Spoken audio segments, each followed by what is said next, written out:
Hello friends, golden future with commerce channel में आपका एक बार फिर से स्वागत है। आज हम स्टार्ट करेंगे part number 3 working of price mechanism का। इससे पहले पार्ट नंबर 1+2 अपलोड हो चुके हैं, जिसमें हमने प्राइस मैकेनिज्म के meaning, working, limitation and solution को डिटेल में समझा। किसका? सोशलिस्ट इकोनॉमी का। आई होप वो वीडियोज़ आप सब ने देखी होंगी और प्रॉपरली अंडरस्टैंडेबल भी हुई होंगी। इन दिस वीडियो हम पढ़ेंगे solution of central problem in socialist economy. So students, let's get started. तो सबसे पहले हम मीनिंग पढ़ेंगे कि सोशलिस्ट इकोनॉमी होती क्या है। पिछली वीडियो में हमने कैपिटलिस्ट इकोनॉमी के मीनिंग को भी और सॉल्यूशन को भी सेंट्रल प्रॉब्लम के समझा था। आज हम पढ़ेंगे सोशलिस्ट इकोनॉमी। सबसे पहले मीनिंग को कवर करते हैं, उसके बाद सॉल्यूशन को देखेंगे। तो हमारे 3 प्रकार की इकोनॉमीज़ पाई जाती हैं। First capitalist economy, second socialist economy और थर्ड मिक्स्ड इकोनॉमी। तो आज सिर्फ सोशलिस्ट इकोनॉमी के बारे में चर्चा करेंगे हम। तो सोशलिस्ट इकोनॉमी क्या होती है? वह इकोनॉमी जिसमें जो ओनरशिप होती है फैक्टर ऑफ प्रोडक्शन की और प्रॉपर्टी की, जो ओनरशिप होती है और कंट्रोल होता है, वो किसके हाथ में होता है? गवर्नमेंट के हाथ में। किसके हाथ में होता है? गवर्नमेंट के हाथ में। और उनका मेन मोटिव जो होता है वो प्रॉफिट को अर्न करना नहीं, सोशल वेलफेयर करना होता है। एंटरप्रेन्योर फुल फ्रीडम से नहीं जी पाते हैं, एंटरप्रेन्योर का इतना फ्रीडम नहीं होता, वहाँ पे गवर्नमेंट रेगुलेशन लग जाती हैं। सेंट्रल जो प्रॉब्लम आज हम पढ़ने वाले हैं उनका सॉल्यूशन यहाँ पर प्राइस मैकेनिज्म से नहीं होगा, बल्कि प्लानिंग मैकेनिज्म से होगा। प्राइस मैकेनिज्म क्या होता था? वह मैकेनिज्म होता था जहाँ पर free forces, demand and supply की हेल्प से चर्चा की जाती थी। लेकिन प्लानिंग मैकेनिज्म में यहाँ पर गवर्नमेंट इंटरफेयर करेगी। यहाँ पर demand and supply free force से काम नहीं करेंगी, यहाँ पर एक्सटर्नल इन्फ्लुएंस लगेगा। और वो किसके डायरेक्शन के इशू के द्वारा लगेगा? सेंट्रल प्लानिंग अथॉरिटी के द्वारा। तो ये थी हमारे सोशलिस्ट इकोनॉमी। दोबारा बता देती हूँ, जहाँ पर फैक्टर ऑफ प्रोडक्शन और प्रॉपर्टी का ओनरशिप होता है गवर्नमेंट हैंड्स में। मेन मोटिव सोशल वेलफेयर होती है। मेन मोटिव क्या होता है? Social welfare. Entrepreneur full freedom से काम नहीं कर पाते हैं। सेंट्रल जो प्रॉब्लम है वो सोल्व की जाती है प्लानिंग मैकेनिज्म की हेल्प से। ये था हमारा सोशलिस्ट इकोनॉमी। नेक्स्ट वीडियो में हम पढ़ेंगे मिक्स्ड इकोनॉमी के बारे में। तो अभी के लिए इसे छोड़ देते हैं, अभी सिर्फ सोशलिस्ट इकोनॉमी पर ध्यान देते हैं। तो अब पढ़ेंगे हम सबसे पहले इसके सॉल्यूशन, सेंट्रल प्रॉब्लम के सॉल्यूशन। किस में? हम सोशलिस्ट इकोनॉमी में। तो फर्स्ट प्रॉब्लम हमारे पास क्या आती है? What to produce and how much to produce. कितना प्रोड्यूस करें और क्या प्रोड्यूस करें। तो सोशलिस्ट इकोनॉमी में यह प्रॉब्लम किससे सोल्व की जाएगी? प्लानिंग मैकेनिज्म के थ्रू। किसके थ्रू? प्लानिंग मैकेनिज्म के थ्रू। और किसके द्वारा की जाएगी? सेंट्रल प्लानिंग अथॉरिटी के द्वारा। सेंट्रल प्लानिंग अथॉरिटी के द्वारा।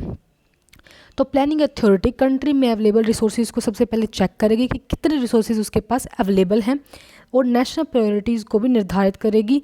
उसके अकॉर्डिंग उनको पता चलता है कि हमें देश में एक इकोनॉमी में क्या प्रोड्यूस करना है, कि वो कैपिटल गुड्स को बनाए या फिर वो कंज्यूमर गुड्स को बनाए। तो ये चीज़ ऐसे डिसाइड की जाती है। दोबारा बता देती हूँ, व्हाट टू प्रोड्यूस का क्या मेन मोटिव होता है। व्हाट टू प्रोड्यूस का मतलब होता है, यह रिलेटेड प्रॉब्लम हमने चैप्टर 1 में वैसे तो डिटेल में पढ़ लिया, लेकिन दोबारा बता देती हूँ। व्हाट टू प्रोड्यूस का मतलब होता है कि हम इकोनॉमी के अंदर क्या प्रोड्यूस करें। ये 2 चॉइसेस के ऊपर डिपेंड करती है, एक कि कैपिटल गुड्स प्रोड्यूस करूँ या फिर कंज्यूमर गुड्स प्रोड्यूस करूँ। कंज्यूमर गुड्स का एक एग्जाम्पल हो सकता है वीट, और कैपिटल गुड्स का एग्जाम्पल हो सकता है मशीनरी। तो इसमें सेंट्रल प्लानिंग अथॉरिटी अपनी भूमिका निभाती है। कौन निभाती है? सेंट्रल प्लानिंग अथॉरिटी अपनी भूमिका निभाती है और रिसोर्सेज को चेकआउट करती है कि कितने रिसोर्सेज उसके पास अवेलेबल हैं, क्या नेशनल प्रायोरिटीज़ हैं, और उसके अकॉर्डिंग प्रोडक्शन किया जाता है, कैपिटल गुड्स का भी और कंज्यूमर गुड्स का भी। तो ये थी हमारे व्हाट टू प्रोड्यूस के रिगार्डिंग सॉल्यूशन। उसके बाद हम पढ़ेंगे हाउ टू प्रोड्यूस। अब तो ये तो पता चल गया हमने कि क्या प्रोड्यूस करना है। अब ये देखेंगे कि अब कितनी मात्रा में प्रोड्यूस करें। कंज्यूमर गुड्स को और कैपिटल गुड्स का तो हमने चॉइस कर लिया कि क्या प्रोड्यूस करना है एक इकोनॉमी के द्वारा। तो अब देखेंगे कि कितनी क्वांटिटी में प्रोड्यूस करें। तो यह प्रॉब्लम भी कौन करेगा? CPA मतलब सेंट्रल प्लानिंग अथॉरिटी सॉल्व करेगी। किसकी हेल्प से? इनपुट आउटपुट मेथड की हेल्प से। तो ये इनपुट आउटपुट मेथड क्या बोलता है? ये बोलता है इसमें कि फाइनल गुड का प्रोडक्शन का पहले टारगेट किया जाता है कि हमें कितना आउटपुट बनाना है, उस चीज़ का पहले डिटरमाइन करेंगे। फिर उसके बाद उसके अकॉर्डिंग रॉ रॉ मटेरियल का एस्टिमेट लगाएंगे कितने रिसोर्सेज की अवेलेबल हो सकती है। उसके बाद प्रोडक्शन डिसीजन लिया जाता है कि कितना शेयर कंज्यूमर गुड्स का, कितना कैपिटल गुड्स का बनाया जाए। तो क्या किया जाता है, ये थी हमारे प्रॉपर प्रोसीजर किसका, इनपुट आउटपुट मेथड का। तो इनपुट आउटपुट मेथड क्या बोलता है, ये बोलता है कि पहले फाइनल गुड्स को डिटरमाइन करो, फिर रॉ मटेरियल को डिटरमाइन करो और फिर प्रोडक्शन डिसीजन लो कि हमें कितनी मात्रा में दोनों चीज़ों को बनाना है। तो ये दोनों सॉल्यूशन थे किसके, व्हाट टू प्रोड्यूस के और हाउ मच टू प्रोड्यूस के। तो ये हमारी पहली प्रॉब्लम थी जिसका हमने सॉल्यूशन देखा है किसमें, सोशलिस्ट इकोनॉमी में, what to produce and how much to produce. उसके बाद अकॉर्डिंग टू राइटर देख लेते हैं वो क्या बोलते हैं। तो सबसे पहले उन्होंने बोला है solution of central problem in socialist economy. इन्होंने सोशलिस्ट इकोनॉमी का पहले मीनिंग दे दिया। तो यह क्या रेफर करता है, वह इकोनॉमी जिसमें फैक्टर ऑफ प्रोडक्शन पर कंट्रोल किसका होता है, गवर्नमेंट का। किसका होता है, गवर्नमेंट का। कोई प्राइवेट ओनरशिप प्रॉपर्टी पर नहीं होती है क्योंकि सारी ओनरशिप किसकी होती है, गवर्नमेंट की। All economic activities are control by the government. सभी इकोनॉमिक एक्टिविटीज़ कौन कंट्रोल करेगा, गवर्नमेंट करेगी। गवर्नमेंट का ही रोल होता है मेनली इसमें, सिर्फ ये बात याद रखनी है। किसके थ्रू, सेंट्रल प्लानिंग अथॉरिटी के थ्रू। और वेलफेयर ऑफ द सोसाइटी का जो वेलफेयर है उसका मेन मोटिव होता है सोशलिस्ट इकोनॉमी के अंदर। और इसका अनदर नेम क्या है, अनदर नेम है सेंट्रली प्लान्ड इकोनॉमी। इसको सेंट्रल प्लान इकोनॉमी भी बोलते हैं, किसको, सोशलिस्ट इकोनॉमी को। किसको बोलते हैं, सोशलिस्ट इकोनॉमी को। तो ये थे हमारा मीनिंग के बारे में हमने कवर अप कर लिया है कि क्या था इसका मीनिंग। उसके बाद देखते हैं कि सेंट्रल प्रॉब्लम है इकोनॉमी की वो सोल्व नहीं की जाती किससे, प्राइस मैकेनिज्म से। हमने इससे पहले प्रीवियस वीडियो में देखा था कि जो सेंट्रल प्रॉब्लम थी किसकी, कैपिटलिस्ट इकोनॉमी की, वो सोल्व की जाती थी किसके द्वारा, प्राइस मैकेनिज्म के थ्रू। वहाँ पे तो प्राइस मैकेनिज्म लगता था, लेकिन यहाँ पर जो सोशलिस्ट इकोनॉमी हम पढ़ रहे हैं उसका सॉल्यूशन किसके द्वारा होगा, गवर्नमेंट के द्वारा, एक प्रॉपर प्लानिंग के थ्रू। एक सेंट्रल प्लानिंग अथॉरिटी उन्होंने बनाई हुई है, इसमें प्रॉपर प्लानिंग बनाई जाएगी, उसके थ्रू ही आपका डिसीजन लिया जाएगा। तो किस मैनर में होता है ये देखते हैं। तो पहला हमारे पास प्रॉब्लम क्या आती है, what to produce and how much to produce. क्या प्रॉब्लम आती है, what to produce and how much to produce, क्या प्रोड्यूस करे और कितना प्रोड्यूस करे। तो क्या बोलते हैं राइटर, इन सोशलिस्ट इकोनॉमी में सेंट्रल प्लानिंग जो अथॉरिटी है वो डिसाइड करती है कि क्या प्रोड्यूस करे और कितना क्वांटिटी में प्रोड्यूस करें। इस ऑब्जेक्टिव को कंप्लीट करने के लिए वो नेसेसरी स्टैटिस्टिक्स करती है।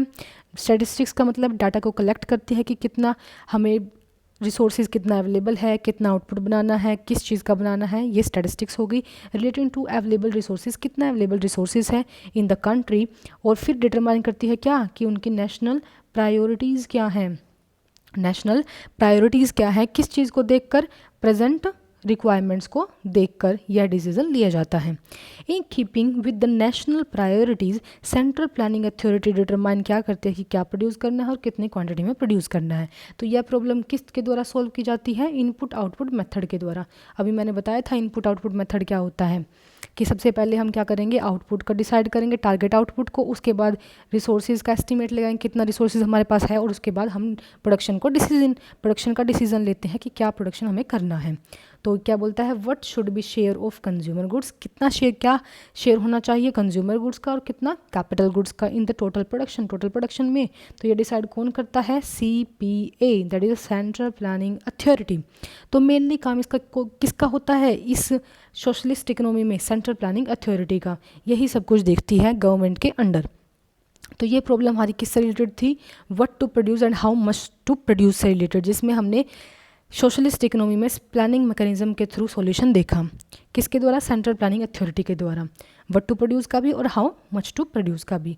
उसके बाद सेकंड प्रॉब्लम आती है हमारे पास, हाउ टू प्रोड्यूस। अब यह प्रॉब्लम किससे जुड़ी हुई है, choice of the technique of the production, की टेक्निक कौन सी यूज़ करे प्रोडक्शन की, टेक्निक कौन सी यूज़ करे प्रोडक्शन की, कि कैसे अब ये तो हमें पता चल गया कि क्या प्रोड्यूस करना है, कितनी क्वांटिटी में प्रोड्यूस करना है, लेकिन अब ये भी डिसाइड करना पड़ेगा कि कौन सी टेक्निक को यूज़ करें। तो CPA इसमें 3 मेथड यूज़ करती है, कौन, सेंट्रल प्लानिंग अथॉरिटी इसमें 3 मेथड्स यूज़ करती है इस प्रॉब्लम को सॉल्व करने के लिए। और वो कौन कौन से मेथड है, trial and error method, input and output method, और third one is shadow price mechanism method. तो सबसे पहले हम फर्स्ट मेथड्स को देखते हैं। फर्स्ट मेथड क्या बोलता है, ट्रायल एंड एरर मेथड, कि फर्स्टली जो सेंट्रल प्लानिंग अथॉरिटी है गुड का प्राइस डिटरमाइन करती है, जो किसके इक्वल होना चाहिए, वो किसके बराबर होना चाहिए, प्राइस के बराबर होना चाहिए। MC के इक्वल होना चाहिए, जो प्राइस डिटरमाइन करती है किसी भी गुड्स का। अब आप ये सोचेंगे MC क्या होती है, MC का मतलब क्या होता है, मार्जिनल कॉस्ट। तो ये मार्जिनल कॉस्ट एडिशनल कॉस्ट बनाने से जो कॉस्ट इनकर होती है, मतलब आपने 1 यूनिट बनाई, 2 यूनिट बनाई, अब 1 यूनिट से जब आप दूसरी यूनिट पे गए, पहली यूनिट पे तो आपका 5 रुपये कॉस्ट आ रही थी, दूसरी यूनिट पे आपकी 7 कॉस्ट आ रही है। तो इस कॉस्ट पर आने पर आपको कितना एक्स्ट्रा एडिशनल खर्चा करना पड़ा, मतलब 2 रुपीज़ करना पड़ा, तो 2 आपकी क्या हो जाएगी, मार्जिनल कॉस्ट। तो ये था हमारा मार्जिनल कॉस्ट। तो सबसे पहले सेंट्रल प्लानिंग अथॉरिटी गुड्स का प्राइस डिटरमाइन करती है, जो कि MC के बराबर होना चाहिए। फिर आउटपुट की क्वांटिटी तब तक चेंज करेगी जब तक सप्लाई उनकी डिमांड के इक्वल ना आ जाए, तभी तो नाम है trial and error method. Try करते रहो, जो गलती होगी उसको सुधारते रहो जब तक सप्लाई डिमांड के इक्वल ना आ जाए। तो ये था हमारा कौन सा first method, trial and error method. इसमें क्या बोला गया था, सेंट्रल प्लानिंग अथॉरिटी क्या करेगी, गुड्स का प्राइस डिटरमाइन करेगी फर्स्ट ऑफ ऑल, जो कि MC के इक्वल होगा, और सेकेंडली वह क्वांटिटी आउटपुट की तब तक चेंज करती रहेगी जब तक सप्लाई डिमांड के बराबर ना आ जाए। ये था हमारा first trial and error method. Second बोलता है इनपुट आउटपुट मेथड, वही है जो सेम हमने डिस्कस किया था हाउ मच टू प्रोड्यूस में। ये क्या बोलता है, सबसे पहले आउटपुट को डिसाइड करेंगे कि हमारा टारगेट जो फाइनल गुड्स है उसका टारगेट प्रोडक्शन कितना होना चाहिए, फिर हम इनपुट को डिसाइड करें कितना इनपुट उसके लिए ज़रूरी है और कितना हमारे पास अवेलेबल है, फिर हम प्रोडक्शन का डिसीजन लेंगे। ठीक है, उसके बाद थर्ड पॉइंट है हमारा shadow price mechanism method. Shadow price mechanism method क्या बोलता है, ये बोलता है, नाम में ही राज छुपा हुआ है इसके, शेडो प्राइस। ये पहले शेडो प्राइस का इसमें यूज़ किया जाता है। यह प्राइस क्या होता है, यह प्राइस वह होता है जो एक्सप्रेस किया जाता है इक्विलिब्रियम प्राइस की टर्म्स में, जहाँ इक्विलिब्रियम प्राइस मतलब जहाँ डिमांड और इक्वल सप्लाई होता है। तो ये मत सोचना ये मार्केट प्राइस होता है, ये मार्केट प्राइस नहीं होता, ये ओनली एस्टिमेटेड प्राइस होता है। क्या होता है, एस्टिमेटेड प्राइस। तो ये एस्टिमेटेड वैल्यू होती है गुड्स की या फैक्टर की भी हो सकती है, गुड्स की भी, जो हम यूज़ कर रहे हैं। इसका अनदर नेम होता है एडमिनिस्ट्रेटेड प्राइस, इसे एडमिनिस्ट्रेटेड प्राइस भी कहते हैं। तो शेडो प्राइस का यहाँ पर यूज़ होता है। शेडो प्राइस आई थिंक आपको क्लियर हो गया होगा, तो मैं दोबारा बता देती हूँ। शेडो प्राइस क्या होता है, वह प्राइस जो कि एस्टिमेटेड होता है, कोई मार्केट वैल्यू नहीं होती है, ये सिर्फ एक एस्टिमेटेड है जो हमने खुद से एस्टिमेट लगा रखी है। यह एक्सप्रेस की जाती है किस में, इक्विलिब्रियम प्राइस के फॉर्म में, जहाँ पर डिमांड इक्वल टू सप्लाई होता है। तो सभी इंस्टीट्यूशन इनके अकॉर्डिंग ही गुड्स के प्राइस डिटरमाइन करते हैं CPA मेथड के अकॉर्डिंग। CPA मेथड तो लगेगा ही लगेगा। तो मतलब सभी इंस्टीट्यूशन, ये जो प्राइस हमने शेडो प्राइस है, ये परछाई की तरह काम करता है। ये प्राइस होता रियल नहीं है, लेकिन एस्टिमेटेड है, लेकिन यह प्राइस को हम क्या मान लेते हैं, CPA रूल्स के अकॉर्डिंग इसको अप्लाई कर देते हैं गुड्स एंड सर्विसेज पर। तो ये था हमारा थर्ड पॉइंट किसका, मेथड्स का। और इसके 3 मेथड्स हमने कवर कर लिए हैं जो कि इस प्रॉब्लम को सॉल्व करने में हेल्प करते हैं। वो कौन कौन से हैं, trial and error method first था, second input and output method, और थर्ड था शेडो प्राइस मैकेनिज्म मेथड। तो अब थर्ड प्रॉब्लम, अब अकॉर्डिंग टू ऑथर भी हमें पढ़ना पड़ेगा, थर्ड प्रॉब्लम तो हम बाद में पढ़ेंगे। सबसे पहले how to produce according to writer क्या बोलता है, it is again the central planning authority decide करती है कि कैसी टेक्निक को यूज़ करें, और व्हाट टेक्निक, मतलब टेक्निक के रिगार्डिंग ही हुआ ये प्रॉब्लम, तो कौन सी टेक्निक को अडोप्ट करें।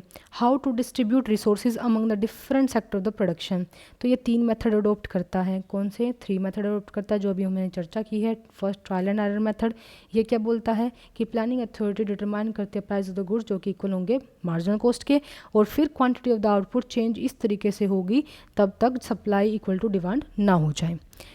और फिर second input and output method है, ये क्या बोलता है, इस मेथड में जो सेंट्रल प्लानिंग अथॉरिटी है वो फर्स्टली डिटरमाइन करती है प्रोडक्शन फाइनल गुड्स का टारगेट डिसाइड करती है, फिर उसके बाद में जो रॉ मटेरियल है उसके कितने अवेलेबल है इस चीज़ को एस्टिमेट लगाया जाता है, फिर प्रोडक्शन डिसीजन लिया जाता है। उसके बाद थर्ड पॉइंट है शेडो प्राइस मैकेनिज्म मेथड, जो कि थर्ड मेथड है। ये क्या बोलता है, सोशलिस्ट इकोनॉमी के अंदर price induced decision method is also made of solve central economic problem. इस मेथड को हम शेडो प्राइस मैकेनिज्म बोलते हैं। ये शेडो प्राइस क्या होता है, वह प्राइस होता है जो एक्सप्रेस किया जाता है इक्विलिब्रियम प्राइस में, जिसकी intrinsic value estimated value factor की और गुड की होती है। इसको एडमिनिस्ट्रेटिव प्राइस भी बोलते हैं। और ये जो इंस्टीट्यूशंस है ये डिटरमाइन करता है price of all the goods and services को किसके अकॉर्डिंग, सेंट्रल प्लानिंग रूल्स के जो प्रेस्क्राइब किए हैं उसके अकॉर्डिंग। तो ये था हमारा third method shadow price mechanism method. I hope आपको क्लियर हुआ होगा। उसके बाद फर्स्ट प्रॉब्लम पढ़ ली हमने, सेकंड प्रॉब्लम पढ़ ली। अब आते हैं हम थर्ड प्रॉब्लम पर। थर्ड प्रॉब्लम किसके रिगार्डिंग है? फॉर हुम टू प्रोड्यूस, कि किसके लिए प्रोड्यूस करें हम, क्या किसके लिए प्रोड्यूस करें। तो ये प्रॉब्लम सॉल्व होती है गवर्नमेंट के रिगार्डिंग, क्योंकि हम सोशलिस्ट इकोनॉमी पढ़ रहे हैं तो वहाँ पे गवर्नमेंट ही सॉल्व करेगी। किसके थ्रू? सेंट्रल प्लानिंग अथॉरिटी के थ्रू। तो यहाँ पर क्या होता है, यहाँ पर जो सेंट्रल प्लानिंग अथॉरिटी है वो एक प्रिंसिपल को फॉलो करते हैं, और वो प्रिंसिपल बहुत ही इंपॉर्टेंट है। वो कौन सा है? Work principal. जो जिस अकॉर्डिंग काम करेगा उसको उस अकॉर्डिंग वेज मिलेगी। मतलब स्किलफुल तरीके से काम करेगा तो अच्छी वेज रेट, अच्छी खासी वेज रेट मिलेगी उसको। लेकिन जो ऑर्डिनरी, जो साधारण है, जिन्हें कोई स्किल्स नहीं आती है, उन्हें तो नॉर्मल वेज रेट ही मिलेगी।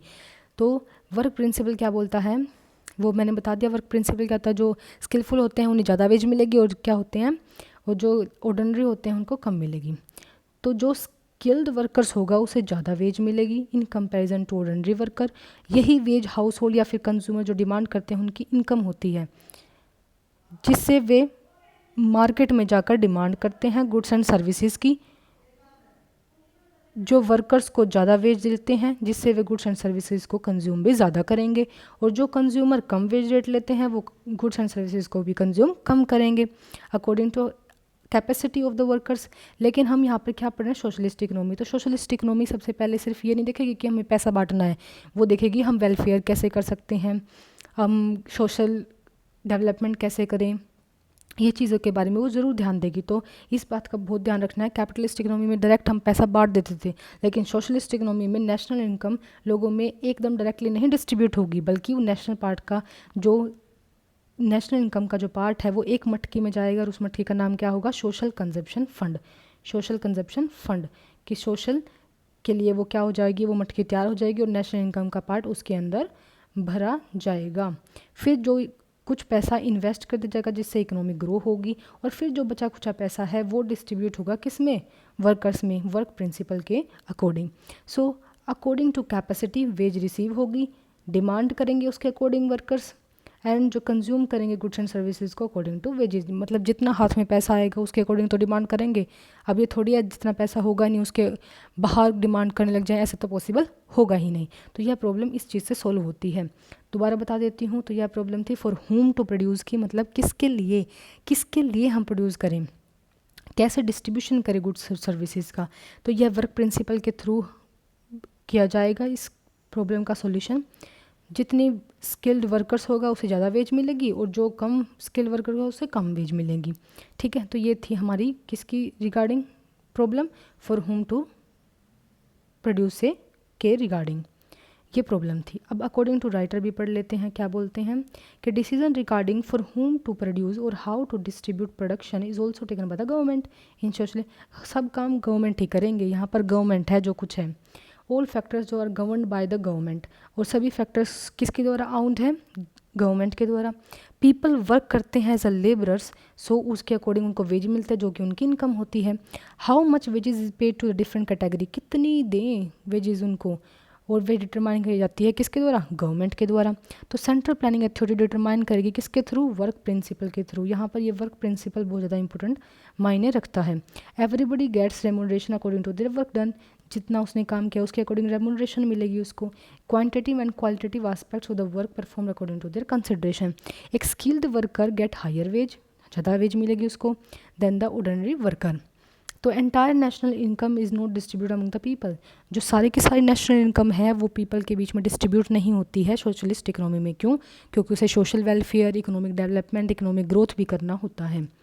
तो this fund is use to execute social welfare activities, social welfare activities में भी यूज़ करेंगे जैसे कि हेल्थ, एजुकेशन, ये चीज़ें। तो some part of the national income is invested, कुछ इन्वेस्ट भी कर दिया जाता है, जिससे क्या होती है? इकोनॉमिक ग्रो होती है कंटिन्यूसली।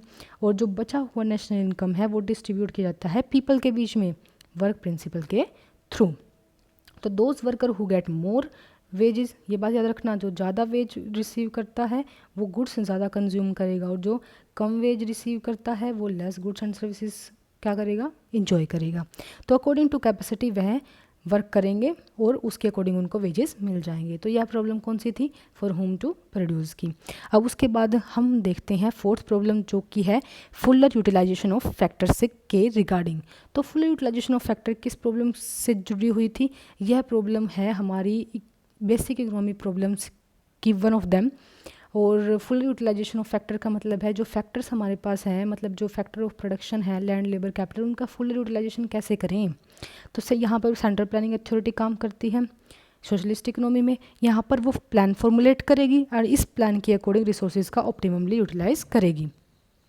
एक प्लान के अकॉर्डिंग काम किया जाता है यहाँ पर। अगर वो प्लान बनाएगी सेंट्रल प्लानिंग अथॉरिटी किसके अंडर, गवर्नमेंट के अंडर, और फिर उस प्लान के अकॉर्डिंग रिसोर्सेज का ऑप्टिममली यूटिलाइज किया जाएगा। अब अकॉर्डिंग टू राइटर देखते हैं full utilisation of factor is the responsibility of the government. Government की रिस्पॉन्सिबिलिटी होती है, क्यों, क्योंकि हम कौन सी इकोनॉमी पढ़ रहे हैं, सोशलिस्ट इकोनॉमी। यहाँ पर गवर्नमेंट के हाथों में ही सब कुछ कंट्रोल होता है। तो central planning authority formulate plans in such a manner to optimise utilise of all the factors, all the available factors, चाहे वो लेबर हो, चाहे वो लैंड हो, चाहे वो एंटरप्रेन्योर हो, चाहे वो कैपिटल हो। 4 फैक्टर्स हमारे पास अवेलेबल होते हैं जो कि किसके हाथ में होते हैं, गवर्नमेंट के हाथों में होते हैं। तो ये बात हमें ध्यान में रखनी है। तो फैक्टर ऑफ फुल यूटिलाइजेशन कौन संभालेगा, गवर्नमेंट संभालेगी। गवर्नमेंट ही इसके अंडर परफॉर्म करती है फैक्टर्स का फुल यूटिलाइजेशन के रिगार्डिंग। तो सेंट्रल प्लानिंग अथॉरिटी क्या करेगी, प्लान बनाएगी जिससे कि अवेलेबल रिसोर्सेज ऑप्टिममली यूटिलाइज हों। तो ये पॉइंट था हमारा फोर्थ, जिसका नाम था फुल यूटिलाइजेशन ऑफ फैक्टर। क्या नाम था, फुल यूटिलाइजेशन ऑफ फैक्टर्स। अब पढ़ते हैं हम नेक्स्ट, जो कि हमारी लास्ट प्रॉब्लम बची हुई है, उसका नाम है इकोनॉमिक डेवलपमेंट। अब ये भी हमारी एक प्रॉब्लम होती है क्या इकोनॉमी के अंदर, कि इकोनॉमी को डेवलप कैसे करें। इकोनॉमी को डेवलप कैसे किया जाता है, तो इसके लिए भी एक प्लान बनाया जाता है, किसके थ्रू, किसके द्वारा, सेंट्रल प्लानिंग अथॉरिटी के द्वारा, गवर्नमेंट के अंडर। इसमें एक इकोनॉमिक प्लान बनाएगी सेंट्रल प्लानिंग अथॉरिटी, जो अप्लाई किया जाएगा गवर्नमेंट की वेरियस एजेंसीज के द्वारा, और यह सुनिश्चित कर दिया जाता है कि रिसोर्सेज यूटिलाइज किए गए हैं इन एफिशिएंट वे, जिससे प्रॉपर इकोनॉमिक डेवलपमेंट हो सके। तो यहाँ पर इकोनॉमिक डेवलपमेंट भी हमारा एक प्लान तरीके से किया जाता है, किसके द्वारा, CPA के द्वारा, सेंट्रल प्लानिंग अथॉरिटी के द्वारा। अकॉर्डिंग टू राइटर क्या बोलते हैं, in order to achieve a given rate of economic growth के गिवन रेट को अचीव करने के लिए कुछ गिवन पीरियड में सेंट्रल प्लानिंग अथॉरिटी एक इकोनॉमिक प्लान को क्या करती है, फॉर्मुलेट करती है, ड्रॉ करती है। दिस प्लान इज एग्जीक्यूटेड, किसके द्वारा अप्लाई किया जाता है, एग्जीक्यूट किया जाता है, वेरियस एजेंसी के द्वारा, गवर्नमेंट की। All endeavours are made by the government, यह ट्राई किसके द्वारा किया जाता है, गवर्नमेंट के द्वारा, कि यह इंश्योर किया जा सके कि अप्रोप्रिएट रिसोर्सेज मोबिलाइज हुए हैं और यूटिलाइज हुए हैं efficiently to attain plan rate of the economic growth, economic growth को अचीव करने के लिए। इस वजह से यह प्रॉब्लम सोल्व की जाती है सेंट्रल प्लानिंग अथॉरिटी के द्वारा एक प्लान को फॉर्मुलेट करके। तो ये प्रॉब्लम कौन सी थी, हमारी 5th प्रॉब्लम, जो कि किसके रिगार्डिंग थी, इकोनॉमिक डेवलपमेंट के रिगार्डिंग। सो गाइस आज के लिए इतना ही। तो ये वीडियो रिलेटेड थी सेंट्रल प्रॉब्लम के सॉल्यूशन से in the socialist economy. I hope ये वीडियोस आप सभी को क्लियर हुए होंगे। एंड नेक्स्ट वीडियो में सेंट्रल प्रॉब्लम के सॉल्यूशन इन मिक्स्ड इकोनॉमी, किससे, एक मिक्स्ड इकोनॉमी के अंदर हम सॉल्यूशन करने की कोशिश करेंगे। So thank you guys for watching this video, thank you so much.